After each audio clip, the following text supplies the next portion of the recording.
Hi, Johnny Hatton here with Rockabilly Rumble, the interviews. And we're coming live from the Handlebar in beautiful downtown Thousand Oaks, California. And today we have the band Thirsty Crows. Guys, give us your names. My name's Chris. I play the upright bass. Steve, guitar singer. And Mike on drums. What was your best gig, your all-time favorite gig, you could say, where, yeah, we finally I made think it. we're still working on it, but Rockabilly Reunion in Havasu is always a fun, and I think one that we always look forward to. What inspired you guys individually? I'll take you one at a time. You're the bass player, Yes. so what inspired you to be a bassist and not, what was your I career? first started playing the bass when I was about 13 years old. Jeez. That was pretty much because my friend bought himself a new bass and didn't want his old one anymore. So I Nice. thought, all right, I'll take a free bass. Was it And, upright or Fender? No, it was a Fender. That's okay. Something about the upright bass, huh? Something about We the can upright. speak. It's the sound, it's the tone, it's that it's bass, but it's also kind of drums. Yeah. It's just a little bit of Exactly. everything. Well, the old timers say the bass is the heartbeat of the band. We have our drummer on the end. Tell me about your inspiration to go into drums. It was always instilled in me just from my dad, driving down the highway, him, just playing some rudiments or playing along with, Elvis or the Beatles. And he grew up drumming his whole life. Got my first drum set, first full kit, probably when I was about 13, 15, somewhere in between there, and been drumming ever since. Mr. Guitar Man. Same thing when I was little. I always wanted to play guitar and do stuff, but my parents were really anti. They didn't want me to be that guy. And then my sister introduced me when I was about 9 years old to this little band called Metallica. And back then they had these things called records. And we had a record player, not, it wasn't YouTube or your iPod. And it was Injustice for All, and I remember it like today, and she put this thing on, and it just blew my mind. So how did you guys meet and say, this is a band? Because I know there's chemistry in bands, and you say, yeah, this is the right thing to do. We started this as just a weekend thing, we'll go play and maybe make some extra cash, and the reception we've been getting is really good. It's a really great community that we've found ourselves into down here. We've met a lot of great bands. Oh, yeah. And A lot of cool people. a lot of cool people. Car clubs, I mean, the whole scene is, it's funny because it's very intimidating from the outside, and then when you get into it, everyone's very warm, and they take care of one another, and it's a real special thing, and I'm very excited to be a part of it. I think we all are in that sense. That's great. Yeah, me too. It's I was a jazz player, a symphony player before that, and I got into a band called Big Daddy, and the sax player happened to be Brian Setzer's music director, and I was doing a little bit of slapping the bass, bing-ka, bing-ka, bing-ka, bing. That's all I can do, and I can only do it for about one course, and then my arm would fall off. And I love the scene, and it's just it's a brotherhood. Last question, or maybe second to the last. What's your favorite hot rod, or what's your dream car? Or what I do you know have? it's that cliche, but I've just always loved this car since I was a little kid. But a '56 Bel Air. That's always Nice. what I wanted. Nice. I know The gas everyone- tank, the gas filler opens up, It's the just tail light such a pulls down. beautiful car, and it really bums me out that they don't make anything that looks anything like that anymore.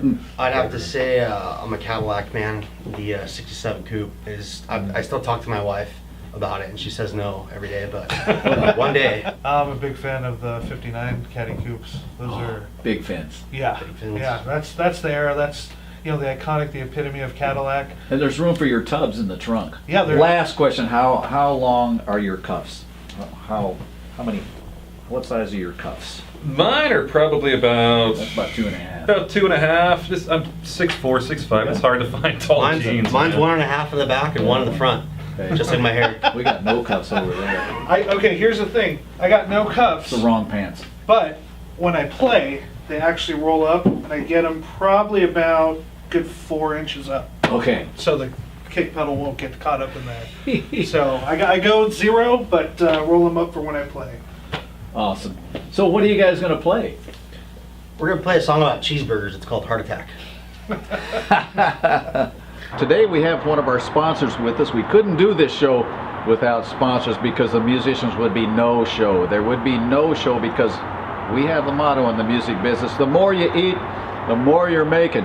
So tell us what you guys are serving up today. So we've got 3 dishes from the old fashioned here, Johnny. The first one we've got is shrimp andouille sausage canopy. We've got a paella. We've got our street corn named Desire. That's us. Well, how do we get a hold of old-fashioned catering and barbecue? We're on Facebook, we're on Twitter. We also have our phone numbers that you can get hold of us directly, which is 805-607-1654. And we also serve all the way from Los Angeles to Santa Barbara. We do all different events. We do all the way from a small barbecue game day event to all the way to wedding events. And we bring a vintage touch to the whole thing as well as the old-fashioned barbecue and cake. That's wonderful. Let's eat. All right, this has been Johnny Hatton with the Rockabilly Rumble interviews, and now on with the show. Ladies and gentlemen, the Thirsty Crows.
By the way, less kick drum in the mix, everybody. Okay? Right? High five on that. Okay.